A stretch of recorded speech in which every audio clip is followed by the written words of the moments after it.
আসসালামু আলাইকুম স্যার। ওয়ালাইকুম সালাম। স্যার, এই যে 2 দিন পরে তো আপনার জন্মদিন, তাই স্যার আমি একটা এই যে আপনার জন্য এই যে স্যার একটা গিফট আনছি, ঘড়ি স্যার। লন স্যার আমার পক্ষ থেকে। এই তুই হলি দারোয়ান, কত টাকা বেতন পাস? আর আমার জন্মদিনে তোকে ঘড়ি দিতে হবে? কে বলেছে? হ্যাঁ, কে বলেছে? আমি তো স্যার গরিব মানুষ, আর স্যার আপনি তো জানেন বাবা মা কেউ নাই। এই অফিসটায় আমি অনেক দিন ধরে আছি, এই অফিসটাই তো আমার সব কিছু। আর আপনি স্যার অফিসের বস।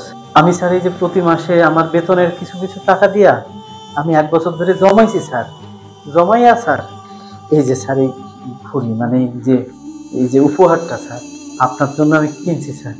আপনি যদি পড়েন স্যার আমি মেলা খুশি হব স্যার। রেখে যা, গিয়ে তোর কাজ কর, যা। স্যার পড়েন কিন্তু স্যার, আমি মেলা খুশি হব। বললাম তো রেখে যা, তুই গিয়ে কাজ কর। জি স্যার, আমি রাইখা যাইতেছি। আসসালামু আলাইকুম।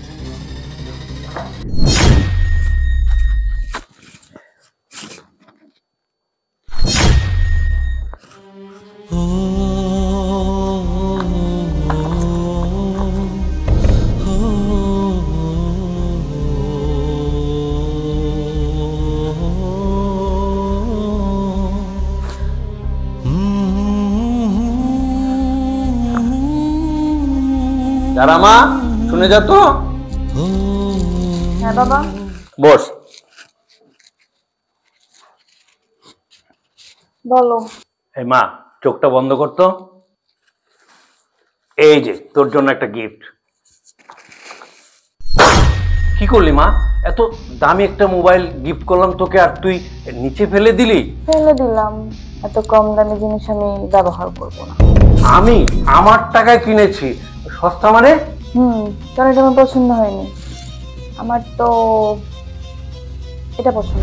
এটা এটা তো আমার দারোয়ান করিমের দেয়া গিফট। ও তো অফিসে আমাকে দিয়েছিল জন্মদিন উপলক্ষে, আমি তো সেটা ডাস্টবিনে ফেলে দিয়েছি। করিম ভাই, আপনি কাঁদছেন কেন? না ম্যাডাম, কিছু হয় নাই, কাঁদতেছে না তো। আমি এসে কাম করি। দাঁড়ান, আমাকে বলুন কি হয়েছে, কেন কাঁদছেন? ম্যাডাম, আমি তো গরিব মানুষ, এই যে দারোয়ানের চাকরি করি আপনাকে অফিসে। আমি এই যে 1 বছর ধরে প্রতি মাসে যে টাকাটা বেতন পাই, এই বেতনের কিছু টাকা আমি জমাইছিলাম। আমার তো এই দুনিয়ায় কেউ নাই, বাবা মা কেউ নাই, এই অফিসটাই তো আমার সব। এইটার আমি আপন মনে করি। আমি বড় ধরেন না জন্মদিন 2-3 দিন পরে, এই জন্য বেতনের টাকা কিছু জমাই সারার জন্য একটা ঘড়ি কিনছিলাম। সারাটা মেলা অনুরোধ করছিলাম, স্যার ঘড়িটা পড়েন, ঘড়িটা পড়ে নাই। আমি আজকে যখন টেবিল বুঝতে যাইয়া গিয়ে দেখি যে ময়লা ঝুড়িতে ঘড়িটা ফেলাই। গরিব মানুষ তো বললাম, আমাদের কষ্ট, আমাদের আবেগ, আমাদের অনুভূতি কেউ বোঝে না ম্যাডাম। আচ্ছা ঠিক আছে, আপনি কান্না থামান, আপনি ওটা আমার কাছে দিন, আমি এটা বাবাকে দিয়ে দিব। না না ম্যাডাম, দরকার নেই, গরিব মানুষের জিনিস দরকার নেই ম্যাডাম। আপনি দিন আমার কাছে, আপনি কান্না করবেন না। ঠিক আছে, আমি আসি তা।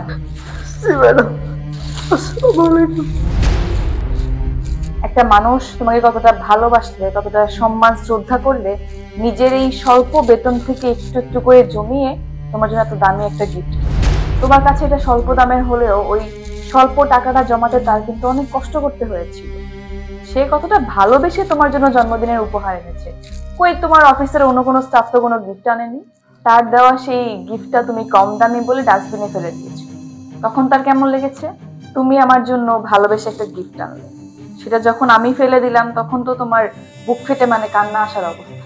তোমার দেওয়া গিফটটা ফেলে দেওয়ার পরে যতটা কষ্ট তোমার হয়েছে, তার থেকে 1000 গুণ বেশি কষ্ট ওই মানুষটার হয়েছে যখন তুমি তার দেওয়া গিফটটা ডাস্টবিনে ফেলে দিও। আসলেই তো মা, আমি আমি বুঝতে পারিনি। আমি আসলে খুব ভুল করেছি। তুই আমাকে অনেক বড় একটা শিক্ষা দিলি।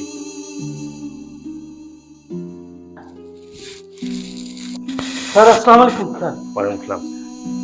করিম, আমি অনেক বড় অন্যায় করেছি। তোমার সম্মান, ভালোবাসা, অনুভূতি আমি বুঝতে পারিনি। আমার মেয়ে আমার চোখ খুলে দিয়েছে। আমি আমার ভুল বুঝতে পেরেছি করিম।